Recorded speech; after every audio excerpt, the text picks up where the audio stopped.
Hello there. I don't see people from this angle very often. I'm the creator of this dumbass channel, the Regime Stash, formerly known as the Emblem Stash. You may have seen me before. I'm that guy who failed the tutorial of Engage, but let's forget about that shit. That's not very important. You see, I don't like XENOBLADE 1, so stop saying I like XENOBLADE 1, and I'm not a tsundere. Why the fuck do you keep saying that? You may have seen my ridiculous face before. I'm the creator of this dumbass channel, the Regime Stash, formerly the Emblem Stash, cause you know we do more random one-offs than actual Fire Emblem content. Co-owned by my high school best friend who's never around half of the time, we've been on YouTube for 4 years now producing some of the Let's Plays of all time. Oh well, we used to do that. But we're not here to talk about the history of the channel today. That's for another time, when I actually feel like suffering through my older playthroughs. Cause do you see how many times I've attempted to make that video? Would have probably gotten it sooner if that tornado hadn't gotten in the way of everything a couple of years ago. Today, we're here to talk about veteran logic. What's veteran logic, you ask? It's basically a video essay format that I concocted during Discrete Era Saga, where I review a game in a very sarcastic way through the eyes of a veteran who's played through every game in the series. In this case, Fire Emblem. Though I did manage to tackle Paper Mario at 1000 Year Door at some point, with each entry almost consistently gaining a large number of views for my channel compared to a majority of the Let's Play stuff I was doing a year prior, it remains one of the most successful things I've done next to sagas. You know, the filler arcs that you're not supposed to care about. It looks like people actually care about those more than XENOBLADE 3. Crazy how the one thing I'm the most passionate about that I put the most effort into seems to be the one thing that people praise and get really excited for. Well, to like 5 people anyway. If only I self-promoted! Today we're here to discuss the history leading up to Veteran Logic's creation, the videos that I created through it, the process that goes into creating those videos, filler about why I like recording on actual hardware, and why they take a grueling amount of time to make. Cause compared to your typical YouTuber who does what I do and churns out content better than this in the span of a week, this will baffle and lead you laughing at the edge of your seat about how ridiculous I am. This right here is how Veteran Logic was made. If you've been here since the start, you may have remembered a good period of time where Veteran Logic's original title was Poorly Done Reviews, or PDR, or whatever the fuck that means. Why did I call it this? Oh no, I thought it'd be funny. Well, did you actually know that the very same name stemmed from a precursor to what would become the basis for Veteran Logic? Let's go back to 2021, far before I was a Twitch streamer or a YouTuber. I used to do random anime binges. Yeah, would you believe that shit? I used to watch the one thing I can't stand now, anime. The midpoint to COVID was crazy. I was very close to finishing my first game while also being bored out of my mind. As much as I love the 500 plus hours I put into 3 houses as a teen, even playing the same routes with very little variety over and over again could only do so much. I already got my S rank in Mario Maker 2 Versus beforehand, and ain't no way I'd subject myself to such an infuriating experience again. So what better thing to do than turn to the devil himself? Anime! Welcome to Random Anime Binges, where I go to the sketchy ass website that won't stop telling me of all the hot chicks in my area. If only they knew women didn't exist in Louisiana. These binges will give me certified hood classics like A Low in the Sea. Then they give me a holy grail, the Kevin Starter Pack like 11 Eyes. And yours truly, Shrine of the Morning Hobos. Just wait till you see his pro subscription. The anime was so goddamn stupid that when I finished watching it, I wrote a sarcastic review to Kevin at 3 in the morning for what later become the very thing you see today, Veteran Logic. Later that morning, Kevin loved the batshit crazy stuff he read so much that he asked me to do this exact same thing with a bunch of other anime that I've watched throughout these binges. I have a lot of these saved in my Google Docs that the public doesn't really know about. What? Are you shocked I could actually write this much? Yeah, because I wanted to be a writer at one point. And now I can't write to save my life. A couple of these reviews I haven't even finished because have you seen the convoluted plot that I wrote to Utena so far? Ain't no way I'm finishing that review, and I'd rather kill myself than subject any more of the time to watch any more than the 2 episodes of Tomo-chan as a Girl that I've seen so far. But of course, only Kevin could lead me to this garbage. I think one of my favorites I've done so far is the only one Silver has and will ever read. That anime was so bad that there could be no greater satisfaction of knowing that the person who read it was giggling on the edge of their seat. I'm pretty proud of it. Then there's Mouse. Yeah, Kevin can vouch for me on that one. Now let's fast forward to 2023, our infamous depression era, where the irony is that I'm funny when I'm depressed. Fire Emblem Engage gave me a nice warning shot of what would come a year later. While I was having my own funny issues during the 1000 Year Door, the depression era brought forth a proof of concept. Fucking Thracia. Have you ever heard of this funny thing called the Thracia punishment? Or whatever the fuck tryhards raging at cooking in Alabama means? Yeah, I did like 5 chapters of it then swept it under the rug. Since Fire Emblem Thracia 776 is like my second least favorite Fire Emblem game, you know I love streaming that shit back in the day. The amount of people I pissed off while streaming that game, you will never know. In theory, doing something like this should have been hilarious. To lean into the whole Thracia 776 is his favorite game joke, I brought up this funny idea to Little Miss Fairy to do a series where I play every map of Thracia and describe my experience with it in a very funny way. Which is essentially what it is, except it's not. I brought this series up because it stands as a precursor to Veteran Logic. However, we need to consider a word: framework. Because the frame was not working. There were multiple problems with the Thracia punishment and the reasons I quit it after like 6 chapters. Let's look at how terribly this is aged. Cringe would probably be the best word to describe it, and it's not the funny kind of cringe that I go for now. Like, I still have the first part privated to this day because I thought it would be funny to play sexy back when I captured a Myrmidon. Looks like somebody's been watching too much Yu-Gi-Oh! Abridged! Crazy how I considered the Depression era to be one of the best eras of the channel at one point. Only for that shit to not be true. My experience with editing was very lackluster. I used the same text with the same font, and a lot of the audio was pretty poorly clipped. It took me far longer to look through the footage and put all that together because of how much more fucking lagged. Yeah, let's talk about that lag shit. I didn't have the Ryzen 5 CPU that I have now that can mostly handle all this without any issues. So for more, it crashed. A lot.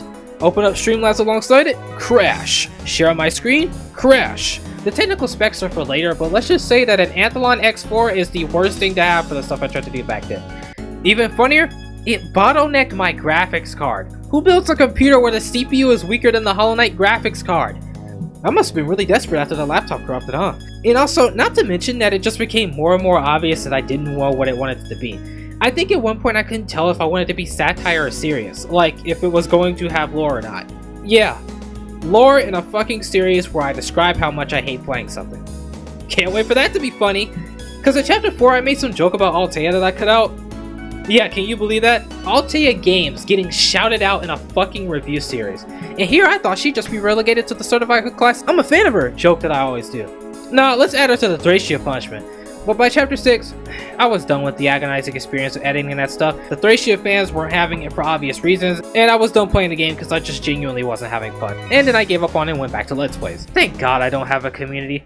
But even during the Depression era, all the way into the Disc Read era saga, I was brainstorming how I could make a video essay type of idea work. The more playthroughs I was juggling, the more burnt out I was getting. By the middle of Final Fantasy VII was when burnout was heavily starting to affect the quality of the playthrough. Except Super Paper Mario, which apparently burnout just seemed to ignore that playthrough. But let's start a playthrough of Chrono Trigger anyway just to not finish it. Only for Chrono Trigger to do very well. Whoops! All I could think about was the freedom I could have to do whatever video SD idea I wanted. So after East 8 brought an end to the Disc Read era saga, the down bad years of the channel began. We now enter retirement tour and anger hours. While I was hating my life during the Mario Party Wars, behind the scenes I got to work recording footage for Fire Emblem, Dark Dragon, and the Blade of Light. For some reason. I honestly didn't even know if I'd end up finishing the entire playthrough of the game or if it actually ended up being the first PDR. I just knew I wanted my first review to be a Fire Emblem game, so why not start with one of the worst ones? I think I've been on record to say that these recordings sat on my computer for months before I actually would end up writing a review around it. Yeah, because I forgot about it. Yeah, can you believe that shit? Who forgets about a recording? I don't remember what I was looking for, but I saw a folder deep into my downloads. The famous Shadow Dragon chapter list, now known as the Genealogy of the Holy War chapter list. I couldn't believe my eyes! No wonder like 80 gigabytes are being used up. So then I spent a long week putting together what would turn out to be the first PDR of the series. It's aged pretty terribly. I don't know what that shit was at the beginning, but hey, it's the first! And Kevin of all people said that it was some of my best work. That shit's just fucking sad. I love how obvious it sounds that I'm reading a script, and that's still an issue that plagues us to this day. How Fairy thought I wasn't reading off of this from a script? She puts way too much faith into me. But hey, at least it's well structured. Story, gameplay, graphics, and music. You know, the basis to an actual review. I can't believe I bothered making fun of all the errors of Fire Emblem, and I'll happily tell you that was a bitch to record all that. Hope you like seeing the awesome emulation from Awakening and Echoes. Thank God I have a better CPU and access to these games officially. Makes one wonder how we got to spinning multiple parts making fun of just the game's story. Would you know I actually cut that out this time around? Yeah, you know the making fun of parts I did for Gaiden, Mystery, The Emblem, and Genealogy of the Holy War? Yeah, that was originally going to be in the original Shadow Dragon PDR. I actually wrote a script for it all the way up to chapter 10 and didn't cut all of it because... time.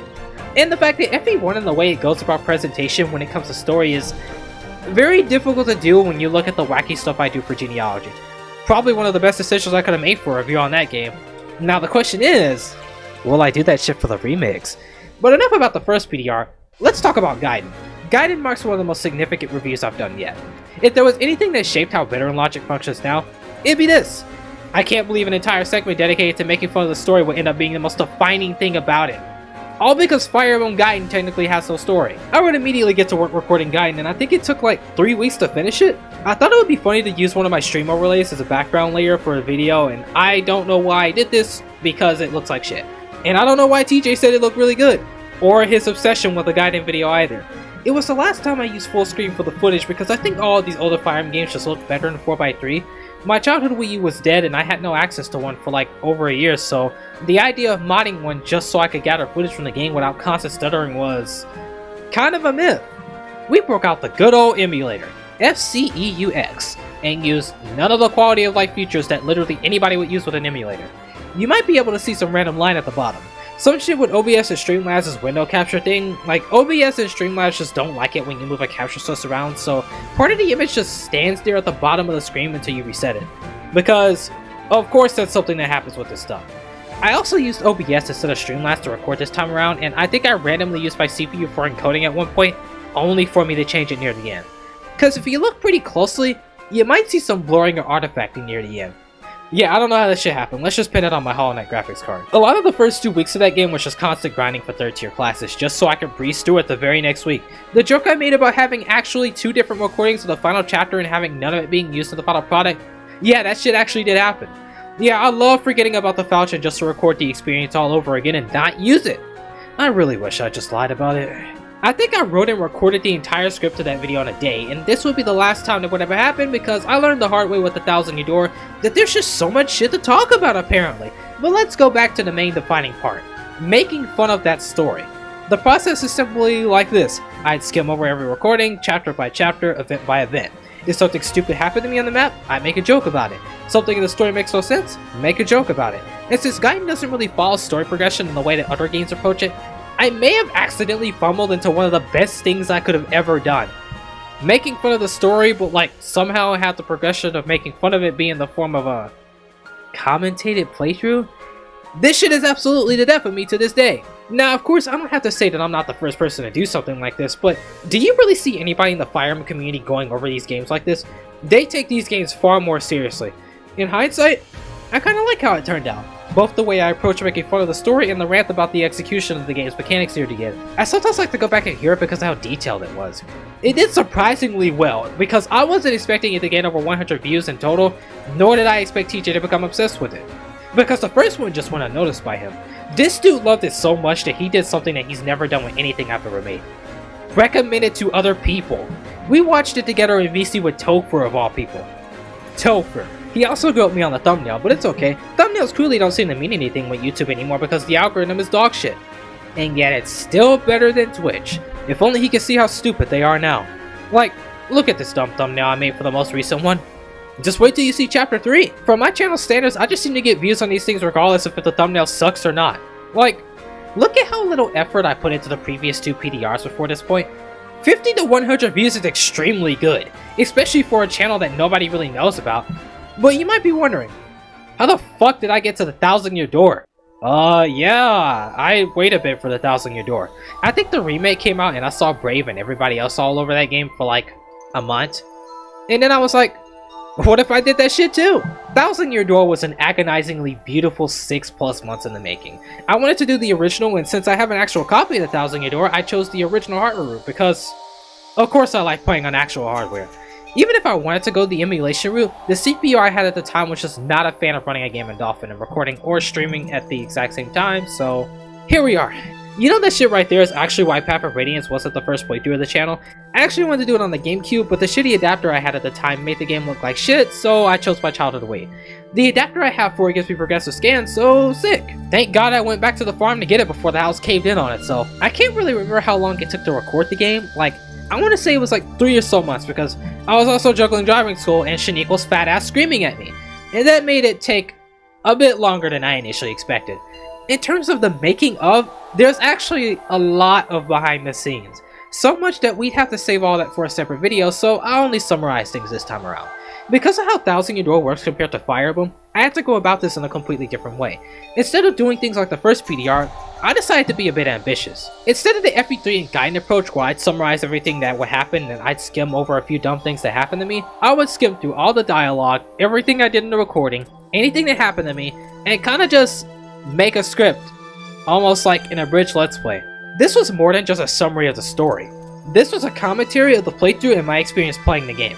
Not to mention the fact that the original playthrough had lore for it, because you know I was referencing that the precious shit, and that shit paid off. After the prologue and the first chapter, that is, because I was hella nervous when reading that shit, for some reason. However, in exchange for all this ambition came a double-edged sword. With more things to make fun of, also came time.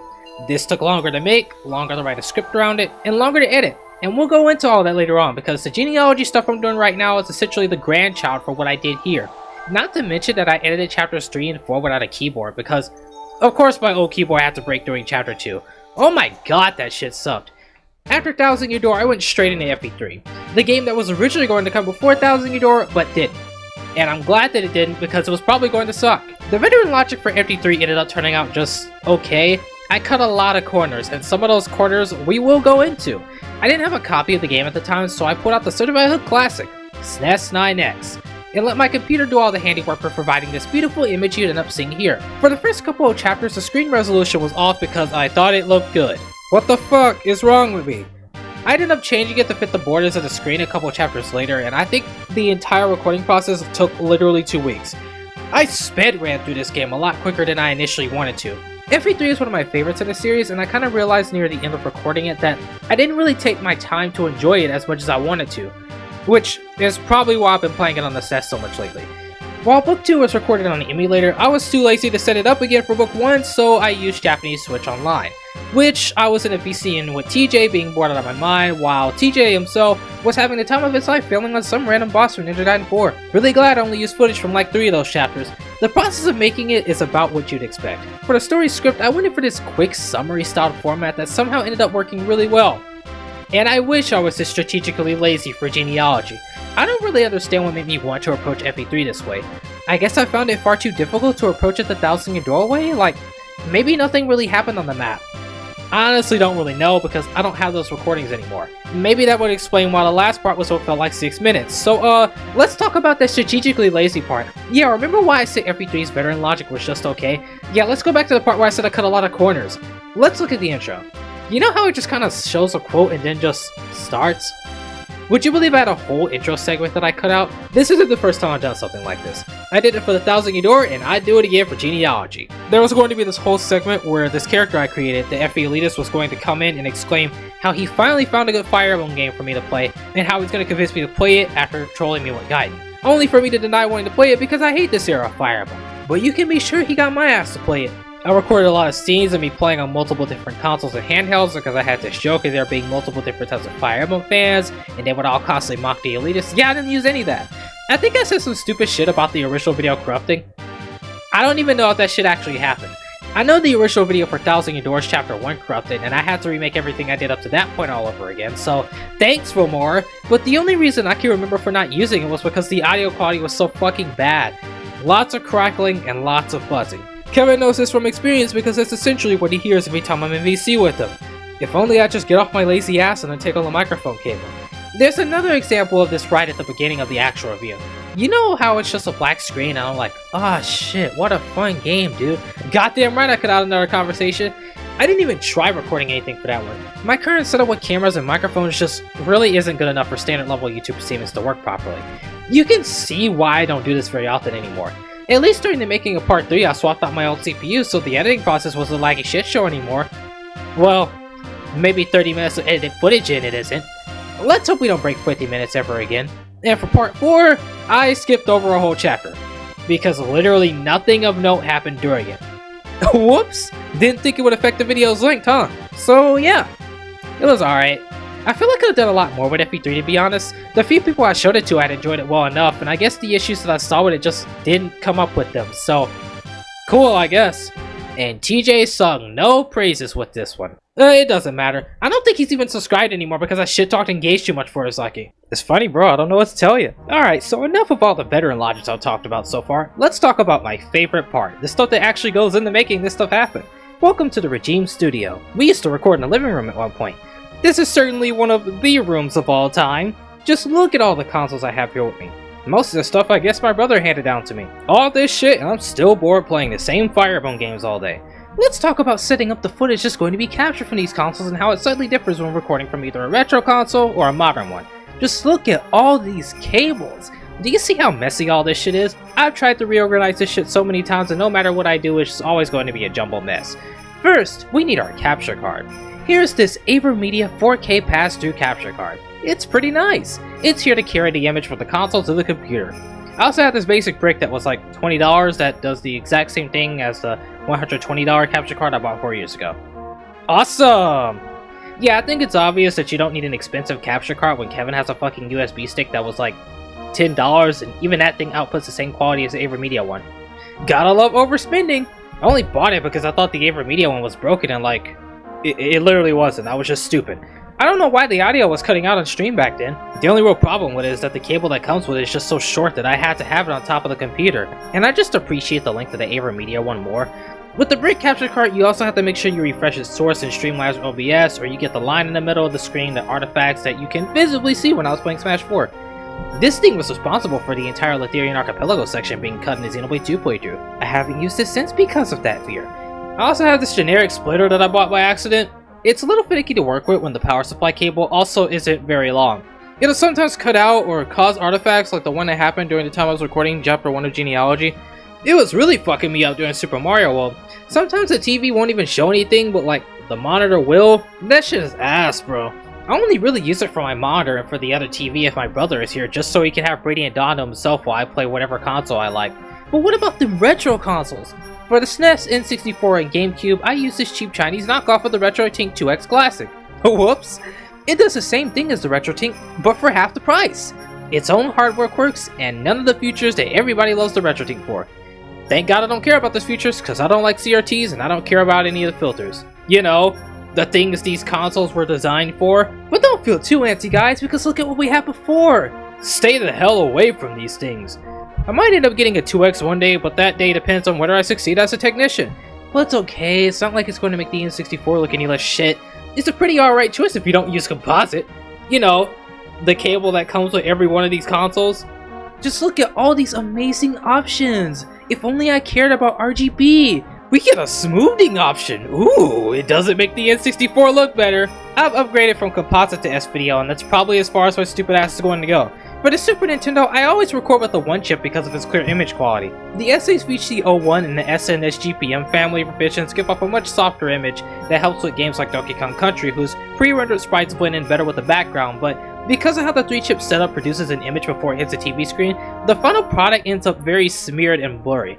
I don't have Thracia yet, maybe TJ can speak on that one, but Mystery of the Emblem Genealogy show their age on the SHVC01, because it looks blurry and the ghosting genuinely doesn't help it. Super Mario Kart Mode 7 is also pretty blurry on there too, and while this issue persists on the one chip, Mode 7 is just clearer there. What can I say? I just prefer the clear image for recordings. Unless you guys wanted me to use the other Super Nintendo, because I use it all the time when I'm not recording. While the SNES ends up benefiting the most, the N64 and GameCube have their own quirks. With the N64, S-Video is about as good as we're going to get, and there's barely anything I can do about it. The N64 unfortunately has the worst video output out of like, what? Any Nintendo console outside the NES? I don't know, because I've never seen any decent recorded footage from an NES. Everybody just emulates it because it's a convenient option. And we have the revision that's supposed to put out a sharper video. But like, it's only noticeable if you're using composite? And a CRT? Fuck! Good luck noticing any of that when you have a built-in horizontal filter that smooths out the jagged edges of miles. And while CRTs do the heavy lifting to mask all of that, an upscaler going straight to a smart TV and a hybrid gaming PC? Fuck no. And the RGB modding shit that everybody does? Isn't that shit overrated for the N64? Not like I could do it if I wanted to when our revision is like the most difficult revision to perform an RGB mod for when the traces are vastly different from the other revisions. Classic Nintendo. So unfortunately, my N64 footage will always be pixelated. While I can kinda get away with it with the Mario parties and Diddy Kong Racing, good luck seeing anything more than the blurry models on screen when playing Mario Kart 64, Smash 64, and Mario Tennis. Like, do you see how hard Toad's Turnpike on Extra is when all I can see are pixelated cars on screen in the background? Shit bro, look at Rainbow Road! I can barely see the road or the chomps on that background. But hey, I guess that's a charm of the N64 in its own right.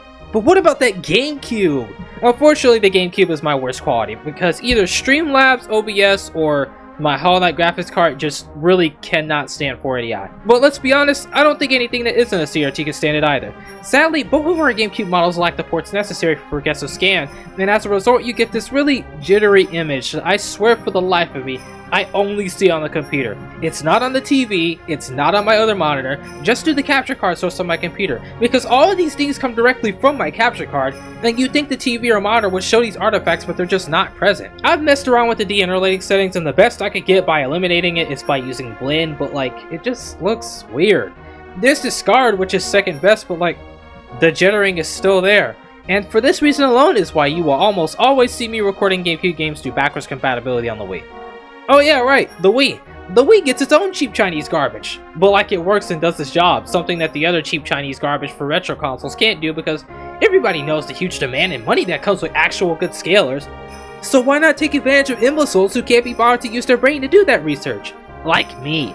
I can't believe I have cheap Chinese garbage that actually functions. Now, of course, it's not going to be fully pristine like what you get from the Wii U's backwards compatibility, but it's better than what I'd be getting from the cable that came with my childhood Wii and putting that inside the Chinese knockoff RetroTink. I get to play things at 480p instead of 480i, and I get progressive scan with all my GameCube games.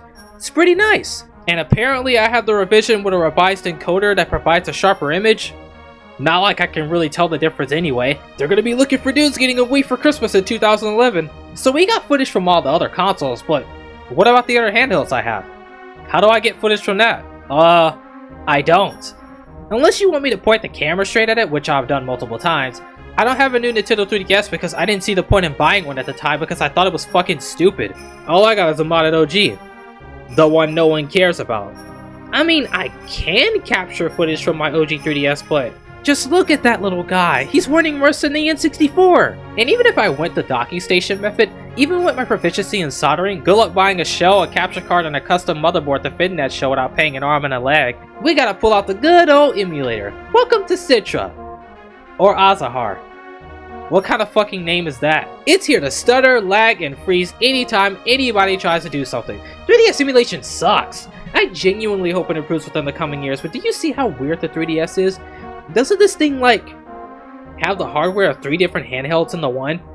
And aren't, like, all of them working together at the exact same time when playing a 3DS game? Classic Nintendo. I mean, I own Awakening Fates and Echoes on the 3DS, but your boy has no way of putting that through a capture card. And even with my CPU carrying everything, I can somewhat get things working stable, but I've checked off setting after setting with minimal differences actually meaning anything. Shit, Bostress! Good luck streaming Awakening in a million years from now. 3DS simulation just isn't there yet, man. Surely it'll be there in the 11 years of time it'll be until I actually get to those games. If I'm not dead, that is. I usually try to go the original hardware route. If I don't have that game, I use Nintendo's Virtual Console emulators. If Nintendo doesn't have them, well, I have a decent amount of emulators to handle that, and since I got my new CPU, anything that isn't Citra or Azahar looks and runs better than the original hardware. Which brings up the classic Hall of Fame question I always get asked. If emulation is the better option, why don't I always go for that? I've got no issues with emulation. I actually think emulation is pretty cool. The PC recompile ports? Even better. I just like the authentic experience I get from playing on actual hardware and providing that experience to you, the viewer, in my stuff. There are just some experiences that you just don't get on an emulator. Unless it's the original Game Boy Advance with a back, like, fuck that thing! If I talk about genealogy and do it off of an emulator, the quality of life the emulators give off when it comes to speed up and performance might end up biasing my opinion compared to what the experience of those playing on the Super Famicom back in the 90s had to go through. If I could just speed through genealogy, I'm not going to be bothered about how slow, tedious, or repetitive the game is. I'm only going to be talking about how great the story is and how complex the game's design is. You know, like, half of the people who talk about genealogy?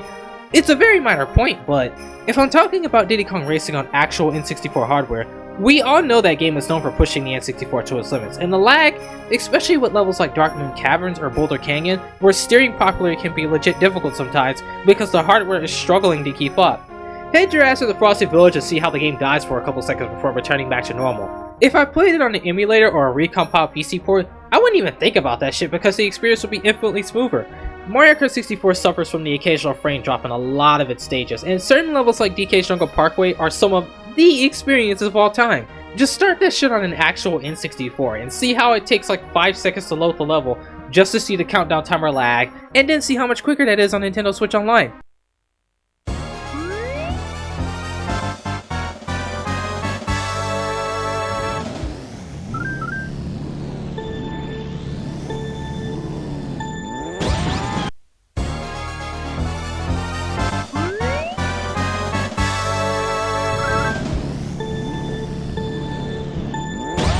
You can actually see what's coming and react to it. All you gotta worry about is input lag. Like shit, bro. Emulation is awesome. You just don't get that on official hardware most of the time. It's really that hindsight that I find interesting when it comes to reviewing something. And granted, I mean I have every game I'm recording officially, but I will literally say it like this. For me, there is something special about pulling out that GameCube, hooking it up to the TV, and putting in Mario Kart Double Dash and playing that game for a good 2 hours. Emulation just doesn't replicate that experience for me, nor is my lazy ass willing to occasionally check or uncheck a couple of boxes just so a game can run properly.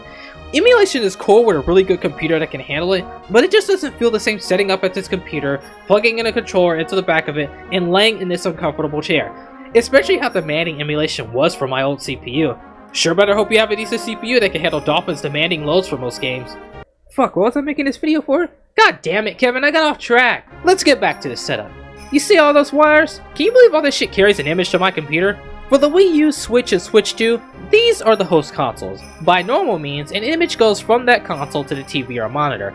But to carry all this shit to the computer so that OBS and Streamlabs can capture it, god damn is this shit frustrating to figure out. The computer already gets the image from a USB plugged into the back of the capture card, so an HDMI goes into the console, carries the signal out to the input side of the AverMedia capture card, which then another HDMI goes into the output. But since I have two screens showing the same thing for whenever my brother is here, an extra step gets added, and that shit has to go into the input side of the splitter, which two HDMIs get plugged into two separate output sides of the splitter for both the TV and the monitor. Seems simple just describing it, but do you know how many times I've gotten confused trying to put all this shit in?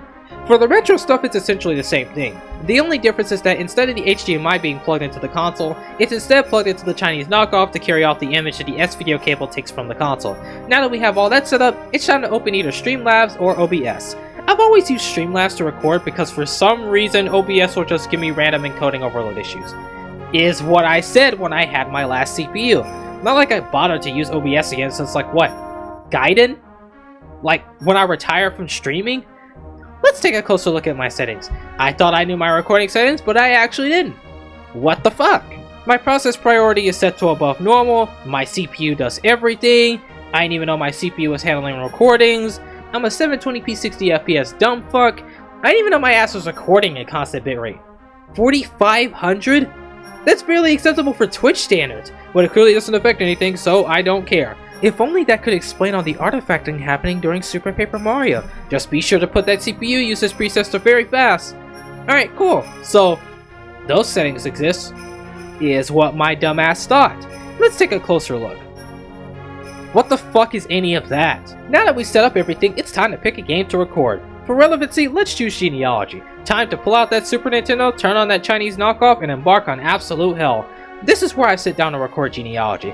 Since that game features giant maps, I'll usually try to segment up each recording for each castle. Since your boy only has so little storage left on his SDD, I like to limit recordings to about 30-50 minutes. I usually skip out on backtracking and arena preparations just to save space because all of you should know that these recordings are randomly ranging from 2 GB to fucking 15 GB sometimes. It's random and I don't understand why it happens to be this way. I thought the higher the CQP, the less storage a recording takes to render, but since my recording settings seem to be not what I thought they were, this shit seems to be a completely different story. If you think every recording taking up that much space is bad, look at what I saved from when I was doing TTYD. 151 fucking gigabytes. Shit bro, I'm already at 101 gigabytes. I don't even have enough to install Metaphor. When I'm done with recording the chapter, we get to what in my honest opinion is the worst part of this fucking ordeal. Writing the fucking script. It's time to take a trip to Google Docs of all places to continue from where we left off. Except there's no continuing. It's just me staring at my computer screen because I literally cannot think of anything to type. Welcome to creative blocking. Your boy has been going through it since he quit game development in 2021. And now that just suddenly means that all I see in my head is a blank white void and I can never think of anything interesting to type. So I just stare at this boring white screen for like 5 minutes until I give up and play Splatoon or Fire Emblem. Then I come back to it. Then I actually start typing something. Then I realize that the thing I'm typing isn't interesting, so I just give up again. This cycle continues for an obnoxiously long time, all because I can't conceive the idea of what the fuck I want to type. There's nothing I love more than just fighting with my brain. Until my brain just randomly decides to work, and then I'll start typing a bunch of stuff until I make the Hall of Fame mistake of taking a break, and then we're back to the non-stop cycle of me fighting with my brain. Sweet! When my brain actually works, the process is simply me looking back at all these recordings and summarizing what happens in the story and all the conversations that come with it. That is, if I were doing this with a strategically lazy FE3 approach. With FE4, my ass is skimming through all the arena fights, all the map shenanigans, and I'm constantly highlighting that shit and somehow putting that into an overarching story mixed with a commentary playthrough. No, I don't know what the fuck a veteran logic is. Is it an abridged? It sure ain't a good one if it is. We can only imagine how hard that shit is when your brain struggles to think of something interesting to type. I'm so unhappy with the shit I type half the time that I'll literally go back over it and either edit it or delete it entirely. You know how many jokes just randomly come up in my head out of nowhere from me doing this nonstop? All those voice clips that I added, a lot of them came at the last minute. I said it in the description, but do you know how much I cut out, or almost cut out, from the last veteran logic video? You think I wanted to play through Final Fantasy VIII again just for one dumb joke? I like that game and I was this close to cutting that dumb joke out, but I kinda like the dumb idea of a whole war breaking out because some dude let a terrible video game story influence his decision making. That shit's kinda funny. I cut out like 2 conversations. You know that Unicorn Overlord segment? I was legit this close to cutting that out because I didn't know how it would turn out and I was so done with editing this shit. Thank you TJ for saying the same thing over and over again for an hour. You saved my boring content once again. Not only is writing the script a bitch, but we also have to record that shit. Yes. This shit is scripted. Isn't it obvious? I'm happy that Fairy couldn't tell. It's time to open Streamlabs once again and hit that record button to start reading over everything that I type. Originally, this was the easy part. Until this past one happened and suddenly I'm struggling to read a fucking script. Yeah, your boy's voice box isn't what it used to be. It's only been 3 years, what the fuck? Remember all those dumb voices I used to do for the Thousand Year Door? What if I told you that I couldn't do those anymore? I couldn't even do that cringe female voice anymore, let alone anything high-pitched. I had to restart so many recording attempts because my voice would just not stop crackling non-stop. I had to restart so many recording attempts because my voice would just not stop cracking non-stop. Not to mention that for the first time in 3 years, my throat started bleeding. Well, not a lot, but I was coughing a lot. I tasted that shit. This shit hurts now. Don't know what I'm gonna do from here on out. I haven't had that happen since chapter 1 of the Thousand Year Door playthrough. You know, back when I was able to read non-stop for 3 fucking hours without breaks. I kid you not, I had like 17 failed recording attempts. And some of those were like 30 seconds long before I immediately just said, yeah, this ain't happening tonight. It kind of left me feeling annoyed a lot of the time, because I literally had no issue doing this with the previous veteran logics. It was an obnoxious 3 days just to record a script. Awesome! Let's say that we've actually finished a script. It's time for the most grueling part. The editing. Welcome to Wondershare from Mora 15, the editing software that every YouTuber gobbled up to sponsor, but it's now completely non-existent. Huh. I wonder why that is. Just look at all those AI ads just being shoved in my face. Really bringing the world revolution with this one, Lieutenant. I remember when there was no AI being shoved in my face and just non-stop crashing in my face. Good times. But it's okay, as long as the AI that I'm never going to use doesn't get in the way of my editing, then I genuinely don't care. Despite the bullshit that happens sometimes, I like Fomora. It's pretty easy to use, and that's it. It's pretty easy to use. Any dumbass can come in and cut a bunch of shit, and there you go. You made a video. Or you could just be lazy and have AI do it for you. I just barely learned how to edit within like 2 years. Just look at all the stuff we have at our disposal. Look at all the shit that's paywalled. Now that I have a decent CPU, I have way more leeway with the stuff I can do it for more instead of it constantly crashing for me doing just one thing. Instead of me fully hating my life, I only half hate my life until like 50 minutes of edited footage in where the experience is literally the exact same as if I were on my older CPU. And now that we open this thing up, it's time to import all the genealogy and script recordings and make a video out of this shit. If only it were that easy. Let's start by putting that script recording in first. By this point I usually have an idea of how the video will start. Or it just won't make any sense. If I want to be extra, I'll pull out my phone or my webcam and bullshit something into place. But as I said earlier about the previous PDRs, I usually refrain from doing this half of the time. I'll listen over a portion of recording, cut it down to fit the pacing, or just completely remove it if I don't like it. After that is when the actual video starts getting built and the trials and tribulations along with the tedium of putting this shit together actually start. I'll play over a small portion of the script to see what I'm supposed to be looking for. Add the recording of the games to the video, quickly skim through the recording, find the part I'm talking about, add music that fits the moment, and then I repeat this over and over again until the video actually ends up getting done. This originally was a bitch and a half when I had no idea which recording had the thing I'm looking for, but that's okay. I now name my recordings, I put time steps on them, and I can happily tell you that it's still a bitch to find the thing I'm looking for half the time. But don't worry, this tedium gets infinitely worse. Every single conversation I like to do this zoom in and zoom out bullshit. I really wish I didn't do that shit.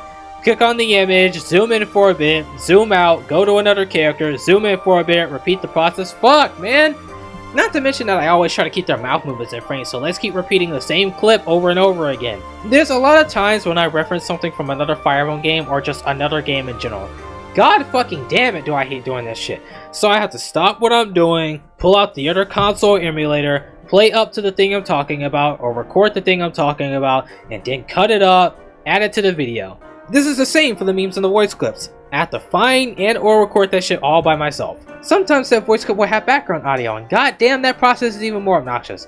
Exit out of that, load another file, cut it down, export it as a WAV file, then head your ass in FL Studio 2026 so you can put that shit in Edison, export it in the playlist just so you can extract those stems from the sample to then export the file, and then go back to the main video, put it in. Yeah, it kinda sucks. And then actually getting those voice clips in a place whenever somebody attacks or gets hit. Fuck. I wish I could have shown you the crazy layering I had to do for the Mauritanian Soldiers last chapter. Instead, I'll show you this shit. To get that nice ear-deafening echo, just copy the same two clips and move one slightly ahead of the other.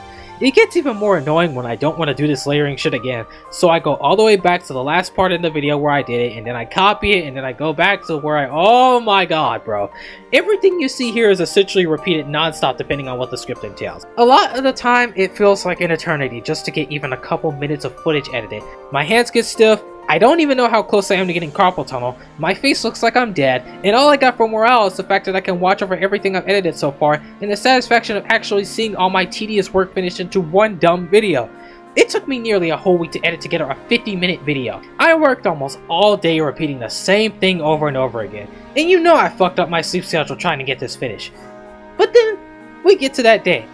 The day where I actually finish it.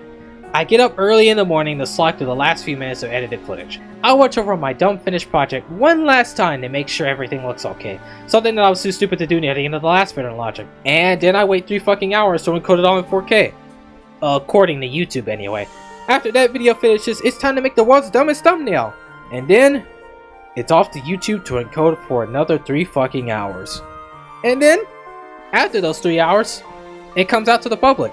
The few people I show it to love it, and it continues to consistently get more views than anything Kevin and I could scuff together with XENOBLADE 3. But it's okay, it's not XENOBLADE 1 and we're not funny like we used to be. With all the shit I put myself through just to make these videos, it's wild how much I actually complain about this stuff when actual editors do all this shit for breakfast and then some. It took me a week to make that video. They could have done that in probably a day. You're probably asking the TJ Hall of Fame classic question. Why don't you just get a fucking editor? Oh shit, 1, I don't have the money. 2, do you see the way I edit? I don't think an editor could really grasp my way of putting a video together. My humor already seems to rub people the wrong way. You really think an editor could just put things together the way I would? Shit bro, look at G-Man's editor. You see these quick ass cuts and zoom ins? That's keyframe type shit, and I don't even know how to keyframe. Look at Altea's, bro. I don't think I could get an editor to compile a bunch of random ass recordings and end up with a video where you can watch it and be like, yeah, that dumbass veteran made that. My editing style isn't unique, but I don't think Veteran Logic would feel the same with the modern professional editing techniques that everybody goes for now. Man, we really don't aim for quality, huh? So, what are we gonna do from here on out? Shit, I guess that's a question I have to figure out for myself. Of course, my creative block is never going away. I learned to live with it the hard way a long time ago. All I can really do about that is simply what I always do. Write something dog shit down, and then go back over it later. In terms of that being entertaining or sometimes funny, who the fuck knows? Something might come up. I always seem to prove myself wrong half of the time. I'll always constantly think of the fact that the next Veteran Logic won't ever top the one I did the last time. I'll always worry about that shit being entertaining. Will it be better than the last one? I don't know. I just hope it ends up being enjoyable. I write timestamps and label recordings after I'm done looking through them, which is something I was too stupid to do for chapter 1. In the actual editing it for more, let's just hope I learn to record shit beforehand instead of constantly pulling out consoles and Streamlabs just to record 3 seconds of a game and then put it back up. Like, I really need to do that shit before I start editing. That was fucking me up in the last one. But hey, let's look at it this way. At least chapter 3 is significantly shorter than the marathon that was chapter 2. Let's hope it's not 50 minutes this time. And, yeah, I'm that dumbass that no one understands, and I don't aim for quality. So stop saying XENOBLADE 1 is my favorite game.